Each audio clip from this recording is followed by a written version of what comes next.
Padahal berbeda dengan kiai-kiai lain yang tongkrongannya mentereng di acara-acara hajatan dan kondangan, khitanan, juga kawinan. Pak Kiai tetap saja tampil sahaja dengan baju dan sarung hitam kesehariannya. Baju dan sarung yang sama, kostum khas yang dipakainya setiap kali mancing di Sungai Lesti, sungai yang tak jauh dari rumahku. Soal Sungai Bening, sebenarnya saat itu hanya tinggal namanya saja. Sungai itu dulunya memang bening dan banyak ikannya, tapi sekarang sudah keruh, berubah semenjak ada pabrik asbes yang didirikan di sana, jauh di hulu sejak puluhan tahun yang lalu. Dan di sungai itulah Pak Kiai biasa memancing barang 2-3 jam lepas tengah hari di bawah serumpun bambu. Soal kebiasaan mancingnya itu, semula aku tak paham apa maksud Pak Kiai melakukannya. Sampai suatu ketika saat diminta ibu menghantar titipan kepadanya, aku diminta Pak Kiai untuk duduk menemaninya memancing. Kowe ngerti opo sebabe aku seneng mancing nang Kali Lesti kene le? Tanya Pak Yai mengawali perbincangan, seolah tahu isi hatiku soal apa maksud aktivitas rutin memancingnya. Di sungai yang tak jauh dari rumahku itu. Boten semerap Kiai, jawabku. Dan saat itulah Pak Kiai sedikit membuka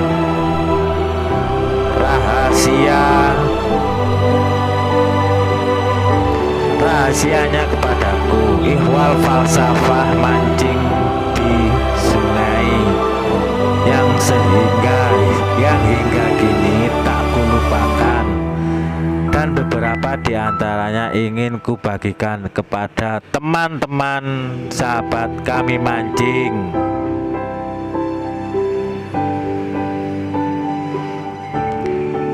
Hidup kita ini hampir seluruhnya adalah serupa orang memancing le, ujar Pak Kiai.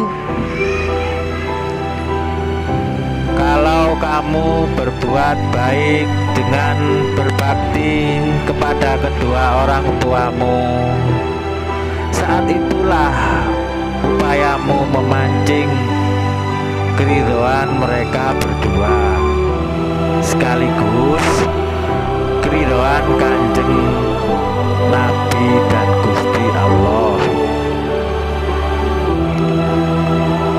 Saat mancing, ketika itulah kita pasrah le, sebab kita tak tahu pasti apakah akan ada ikan di bawah sana yang sudi melahap umpan kita, lalu tersangkut di insangnya.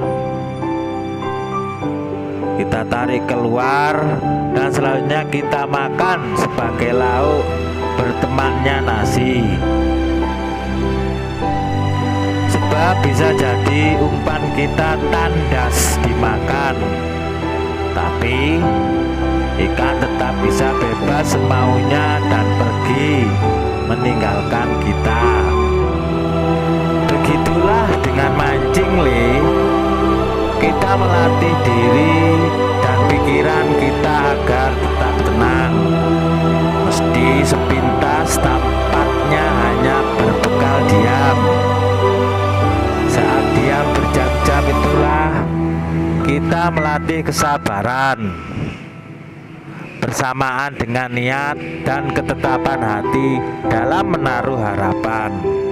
Di akhir waktu mancing, saat itulah kita dapat memetik buah dan makna mancing kita di hari itu, bahwa mancing bukan semata urusan mendapat ikan. Bahkan rezeki itu bukan sekedar berwujud ikan dan hal-hal yang serupa. Apakah kalau ikan didapat, kita akan tetap mampu bersyukur dan senang? Apakah ketika tidak dapat ikan pun kita akan tetap ikhlas karena sudah lebih mampu tetap legowo dan tenang? Akan tetap memudahkan kita yakin bahwa begitulah rezeki kita telah diatur oleh Gusti Allah.